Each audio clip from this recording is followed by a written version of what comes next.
Okay, welcome back to this third video in the How to Write an Apologetics card series. In the previous video, we did some more research and then ended up getting our first and second points ready for delivery. Now, in this video, I'd like to work on the third point, and if I get through that quickly enough, we should have time to finish up the card, get an introduction and conclusion, application, and such. So let's just jump right in. I always cite godquestions.org as a Bible Answers website because it sounds better than just citing some random website which may or may not be credible. So godquestions.org, because it is a very credible website, but citing any website, you should always be careful.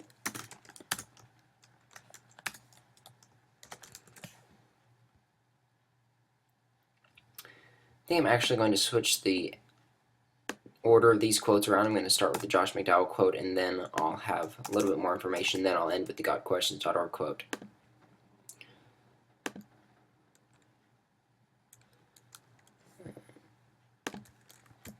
Cut that there.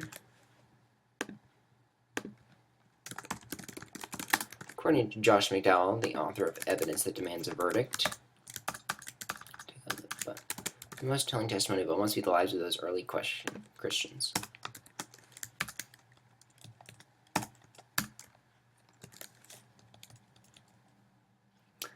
I think I need to go find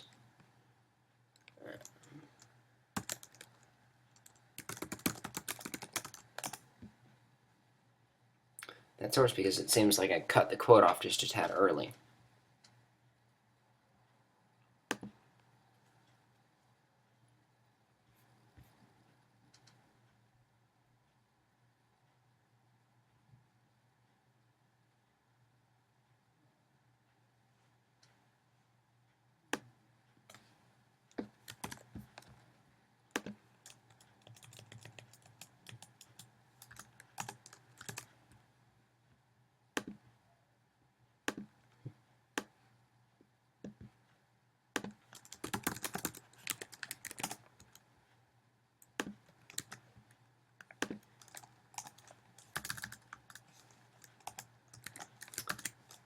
Okay, this formatting's being a bit weird. At any rate, okay.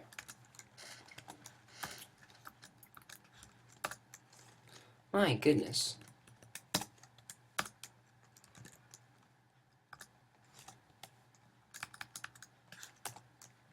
There we go, that's better, okay.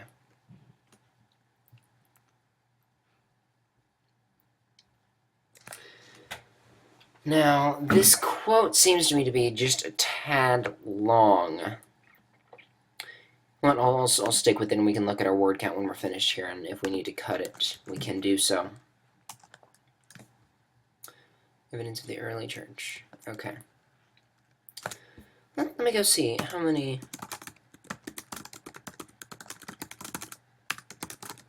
Go look at the statistics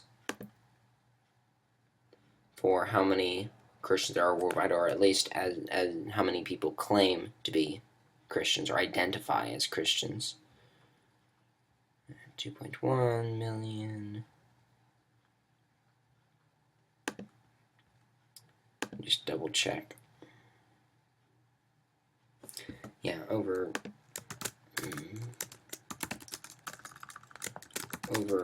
2 billion people worldwide self-identify as Christians. We can trace this immense following back to the early church in the first few centuries.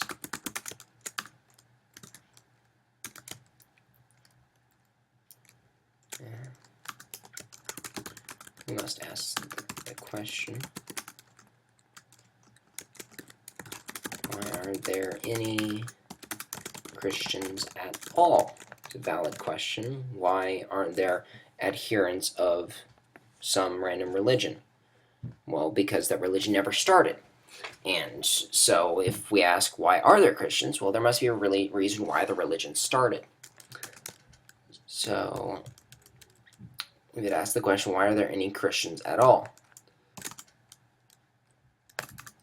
What could cause the earliest believers to risk their lives for the sake of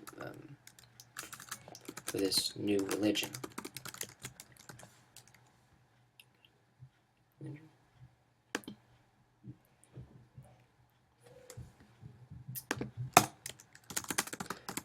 The answer: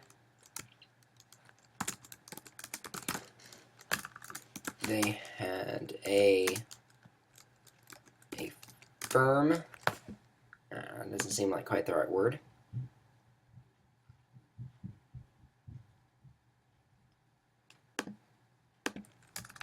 how about that, an unwavering assurance that Jesus did in fact exist,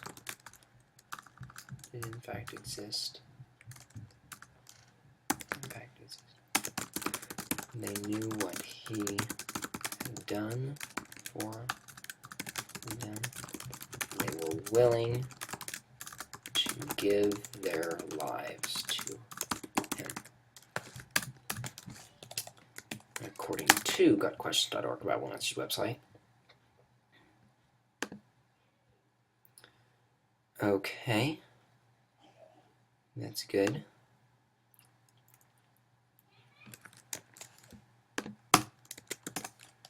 Quick summary here. Why were early Christians willing to die? Because they were utterly confident that Jesus truly did exist.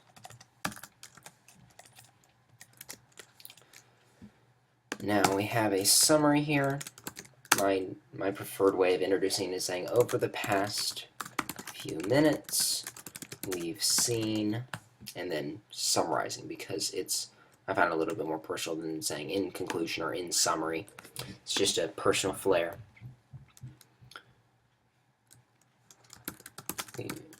Nope, that is not where I wanted to put that.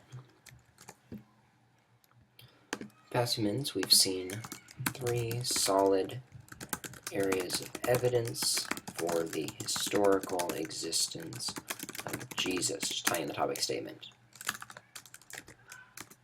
The biblical evidence,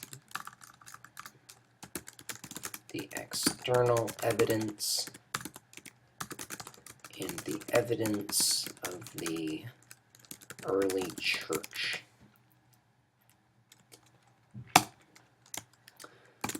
It's always good to end with a point of application. So, but why should we care about all this information? What impact does it have on our lives?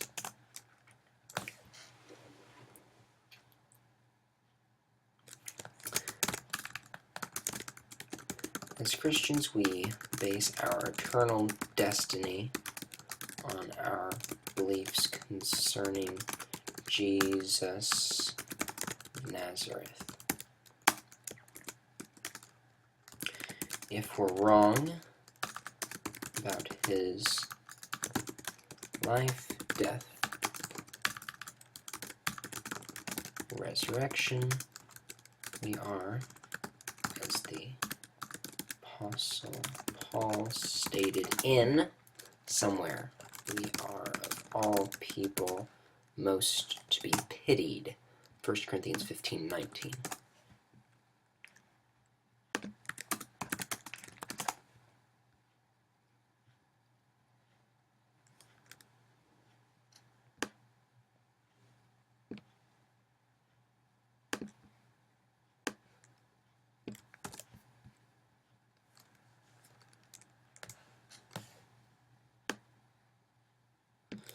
Let's rephrase this.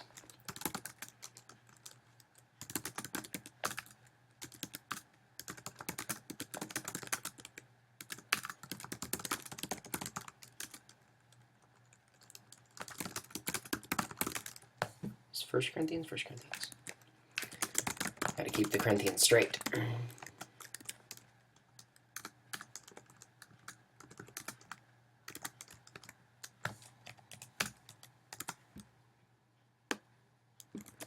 going to italicize that because that needs to be emphasized.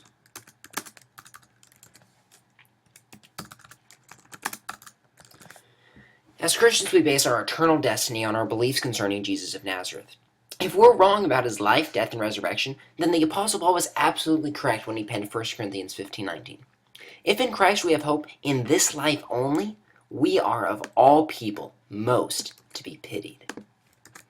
That if we only gain blessings from Christ in this life, if we only have higher self-esteem or feel better at ourselves or find comfort in times of suffering, if this is the only benefit we derive from Jesus, if he did not actually exist, then Paul doesn't say, though, good, you had some great experience in this life, but he says, no, we're most to be pitied.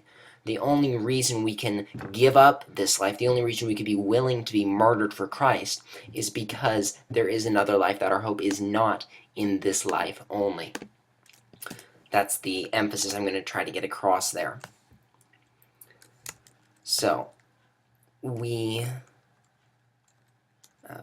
foundational to our belief that we have hope not only in this life, but also in the life to come is the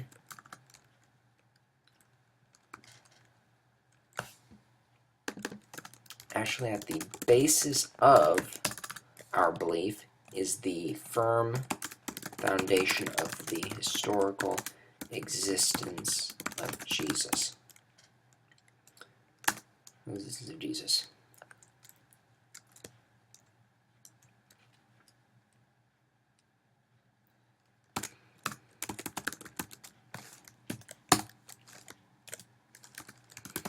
There is plentiful evidence that Jesus is not a figment of some overly creative scribe's imagination. Overly creative scribe's imagination can be willing to base our faith on him.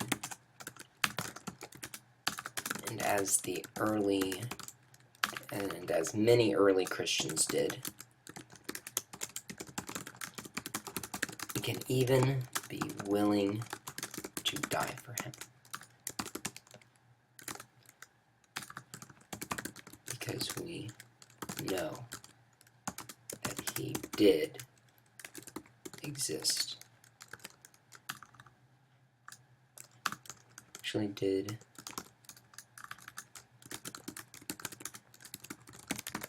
bring that into the present, because he still exists. He's still alive. He's up in heaven. Okay, that would be the end. And as many early Christians did, we can even be willing to die for him, because we know that he did and still does exist. Okay. I'm going to end this video because time's running out, and in the next video we'll look for an introduction and maybe make a couple more edits, and we will have a completed card. Okay, I'll see you all in the next video.